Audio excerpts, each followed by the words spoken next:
going? I hope you're doing well. So today I wanted to talk about my experience with skin cancer and getting my basal cell carcinoma removed. Fun. So I made a video a long time ago when I was first diagnosed with basal cell carcinoma. Now we are here a year later. We've been diagnosed, we've gotten it out, we've done the Mohs surgery, it's all good. So today I want to talk about that whole experience. Like I said, it has been a while since I got surgery, but better late than never. Let's start from the beginning. So I was diagnosed with basal cell carcinoma in August 2018. I had a little spot here. I have heaps of pictures that I can show you guys. I had a little spot right here. I just had gone in for a routine skin checkup. I had no idea that that was gonna happen. But yeah, went in for a routine skin checkup. My mom had been watching that little spot for years. I let it go way too long, to be honest. And I finally got a skin checkup, and the doctor said that they would need to do a biopsy, and then they did the biopsy and they told me that I have basal cell carcinoma, which is a type of skin cancer. It's the most common type of skin cancer, and it is the most easily treated as well. So happy days. I was honestly very, very scared when I first was told that I have cancer, like I'm sure most people would be. I didn't know anything about basal cell carcinoma. I had never heard of it before. The only type of skin cancer I had ever heard of was melanoma, and I know that you can die from that. So I was diagnosed, and the doctor that diagnosed me, to be honest, was not very good with people. He told me, like, he just gave me the minimum facts. He said, yep, you have cancer. And then I just went home thinking I was going to die.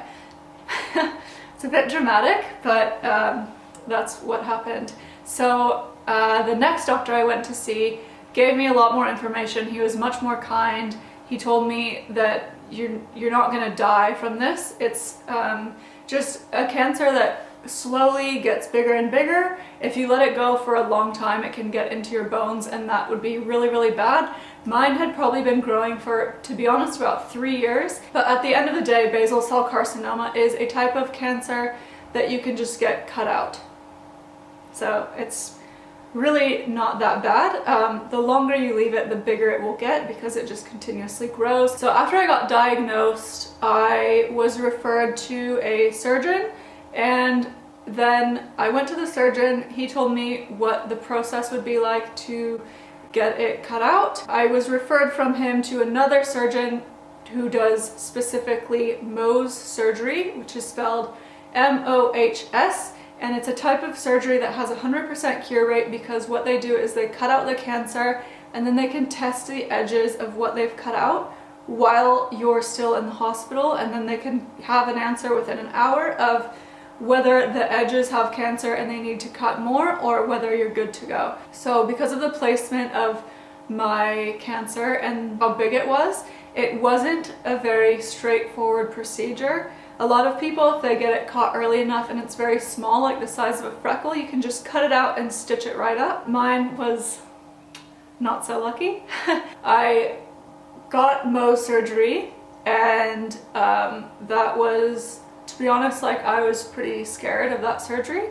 I went in and I was fully awake, and the nurse and the doctor were really, really nice. The actual procedure was just really intense. Like, they would numb it and then they just cut it while the nurse was talking to me. And it was, yeah, it was a lot. Michael went with me to get the surgery, which was really good. I really appreciated that.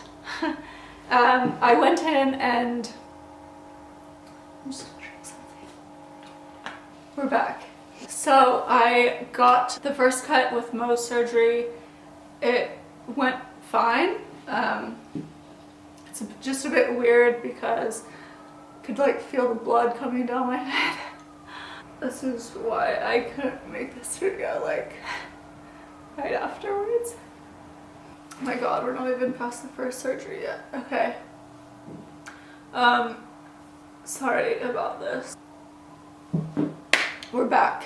So I got the first cut. It was really intense. And then I went into the waiting room. I went into the waiting room after the first cut, and they're usually they're pretty good at getting it all cut out in the first cut. I went and waited, and you just have to wait to find out if you are going to have to go back into surgery. It's probably the worst thing I've ever had to do, is to just wait and find out if I have to go get another, my head cut more. Like I said, they were really, really nice. The nurse came and brought me a tea and a little snack, which is really cute. The first cut, I was in the waiting room, and then after 45 minutes, the nurse came back and said that they were going to have to do another cut because they didn't get it all out. So when they tested the piece that they took out of my head, there was still cancer on the outsides. So it turns out that the cancer in my head had grown a bit bigger than what any of the doctors had expected. So after the second cut, thank God, they got all of that out. So I didn't have to go back in for a third. You do have to wait after the second cut and wait for your results, and then you can find out if you have to go back. So after the second cut,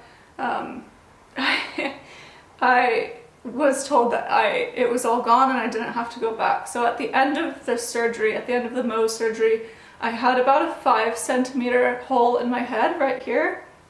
It was pretty freaking big, and because it was that big, they can't obviously just stitch it up, because then they would be pulling my head forward and pulling this up, and my face would look weird. The doctor had to do a cut.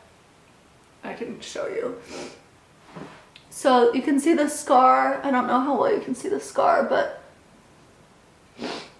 what he had to do was cut right here, cut around here, and this was the hole right here. So he cut here, and then he cut in here.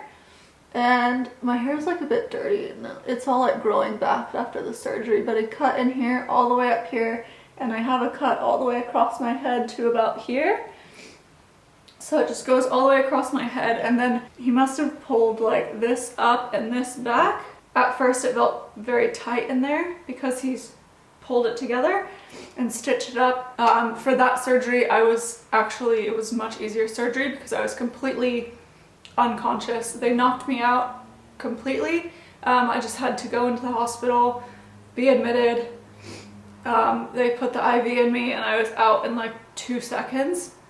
And then I woke up, and it was a bit scary to wake up because I woke up and I didn't know where I was. I was just in a room with a whole bunch of other people coming out of surgery, and I had this massive bandage across my head like this. My head was really tight.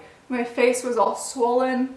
And yeah, I had just come out of surgery, and I was coming off of these drugs that they put you on to make you unconscious. So it was scary then as well.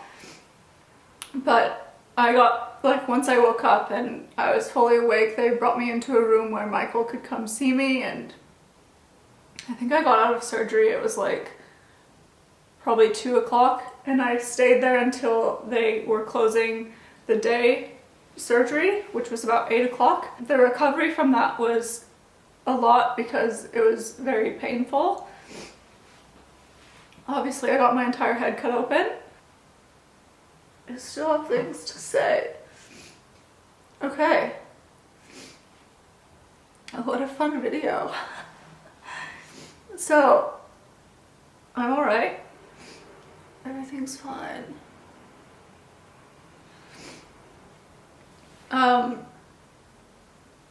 So yeah, once I got out of that surgery, I left about 8 o'clock. The doctor wanted me to stay overnight, but just because I was in so much pain, and they were giving me the highest dose of pain medicine that they could give me, and I was still in quite a bit of pain, which is understandable. But by the time I left, I was alright. Michael was with me, and I'm so happy he was there. Yeah, so we left and I came home, and I had like my head was held together with stitches, and then I had, stitches and staples in my head going across here, and up here I had just stitches. So I actually went back to work on the Tuesday after that. My doctor cleared me for work and it was fine. Like, it was more, by Tuesday I was all right to go to work. It was more just an issue of covering up the stitches and everything. I had the stitches in for about a week, I think. Maybe just over a week I had the stitches in. I got the stitches taken out after that, and then there were also dissolvable stitches, which they just dissolve. The staples were left in my head about 3 weeks. I had to go back to the doctor after 3 weeks and got those taken out, and then after that I had a few more follow-up appointments just to show the doctor how my scar was healing, and just to make sure it was all good. That was my experience with that. Ever since then it's just been recovery. I'm pretty much fine now. You can't really even hardly see the scar anymore.